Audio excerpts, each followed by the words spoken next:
Speaker के chamber में कम से कम 20-25 कांग्रेस के एमपीस जब घुसे तो मैं भी वहां गया और जो गाली गलौज किया स्पीकर के साथ वो तो मैं आपको बता नहीं सकता हूं।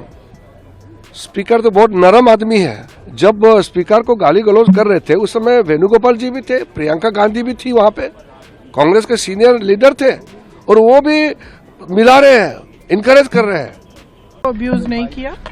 कुछ एक दो एमपी थे जिनको जो थोड़े ज्यादा नाराज थे तो उन्होंने वो एक्सप्रेस किया, अपनी नाराजगी एक्सप्रेस की और मैंने ये भी देखा है कि मैं पीछे से इनकरेज कर रही थी, बिल्कुल झूठे हुए चुपचाप बैठी थी।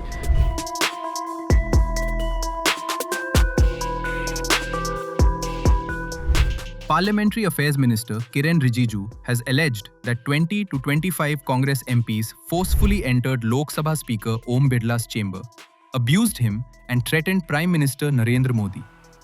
Rijiju shared what he claimed was an illegally recorded video of the incident.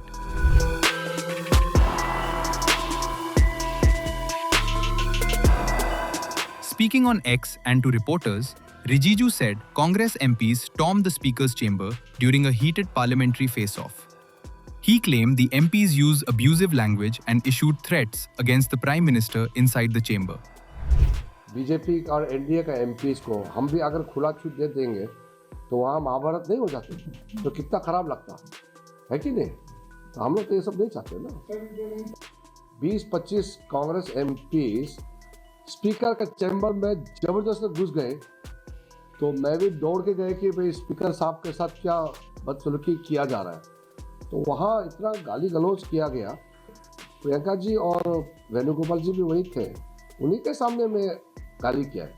Venugopal जी और प्रियंका गांधी जी ने गाली नहीं दिया, उनके मौजूदगी में कांग्रेस एमपीस लोग ने बहुत गाली दिया और कहा कि प्रधानमंत्री, देश का प्रधानमंत्री का हम लोग क्या करता है आप लोग देखो, प्रधानमंत्री जब आएंगे सदन में उसके साथ क्या करता है आप लोग देख लो, ऐसे दिया है। ऐसे बात करने का बाद वो रिकॉर्ड भी हुआ है उसका जो घटना है। हम तो इसको कहना नहीं चाहते थे लेकिन अब कांग्रेस बार बार झूठ बात बोल रहे हैं तो हम लोग इसलिए बताया कि हम लोग ने कितना संयम के साथ काम किया है। हम लोग का सहन शक्ति बहुत ज़्यादा है, हम लोग कांग्रेस के जैसे बिहेव नहीं कर सकते हैं। इसीलिए मुझे तो बहुत बड़ा उम्मीद नहीं, राहुल गांधी जी सुधरेंगे, कुछ अच्छा बात करेंगे, ऐसा बहुत ज़्यादा उम्मीद तो अभी नहीं है। लेकिन क्योंकि मैं पार्लियामेंट्री अफेयर्स मिनिस्टर हूँ, वो नेता प्रतिपक्ष है, तो उम्मीद नहीं होती हुए भी हम आशा करते हैं कि कुछ सुधर जाए।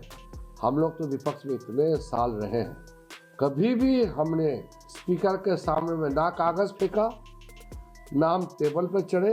जब मैं नए आए थे पार्लियामेंट में, आडवाणी जी बहुत नाराज हो गए थे, हम लोग गलती से बीच पहुंच गए। इस तरफ अपोजिशन होते हैं, उस तरफ रूलिंग पार्टी होते हैं। हमारे लोग, हम अजमल कस्सब को फांसी देना चाहिए नारा लगा कि जब नीचे वेल पे पहुंचे, थोड़ा सा आगे गया, आडवाणी जी इतना नाराज हो गया हमारे ऊपर में, कहा कि हमारे लोग वहाँ मत जाओ, ये उनका जगह है, हम प्रोटेस्ट करेंगे अपने जगह में बैठ करके, बिल्कुल वहाँ नहीं जाना। इतना डांट लगाया। अभी तो उनका नेता ही कह रहे कि उधर जाओ, प्रधानमंत्री का कुर्सी तक जाओ। बिखर गए उनके सोच। कांग्रेस वाले सुधर नहीं सकते और देश का जनता इसको कभी विश्वास भी नहीं कर सकते। Rijiju stated that Congress leaders KC Venugopal and Priyanka Gandhi Vadra were present, but did not use abusive language themselves. However, he alleged that other Congress MPs made threatening remarks in their presence.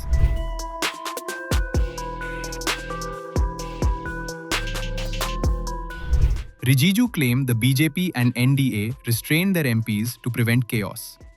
He said allowing them full freedom could have led to an ugly confrontation. He added that the government spoke out only after accusing Congress of repeatedly spreading misinformation.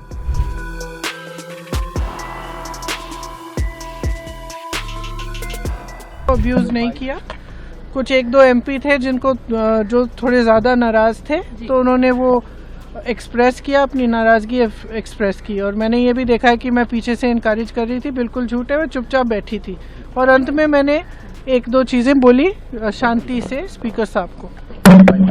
सबसे unparliamentary काम वो कर रहे हैं ये पहली बार मैंने सुना 40 साल पार्लियामेंट के एक्सपीरियंस में कि एक पार्लियामेंट्री अफेयर्स मिनिस्टर अंदर चेंबर के वीडियोस आप पब्लिक में रिलीज कर रहे हो तो बाकी सब भी रिलीज करो। जब आपके CISF मेंबर्स पार्लियामेंट के साथ जो बदतमीजी किए हैं वो सब भी आप दिखा दीजिए। वो दिखाने में क्या दिक्कत है? ये सिलेक्टिव एडिटेड ये जो आप मर्जी आप दिखा के लोगों को अपमान कर रहे हैं, ये कौन सी तरीका है? He is unparliamentary. Actually, इसके ऊपर privilege motion चलना चाहिए। This is a shocking video and it reveals everything. Pratyaksham Kim Pramanam, what you can see does not need any more elaboration. It shows that Congress is no longer Gandhiwadi, it is Arajaktawadi and Galiwali.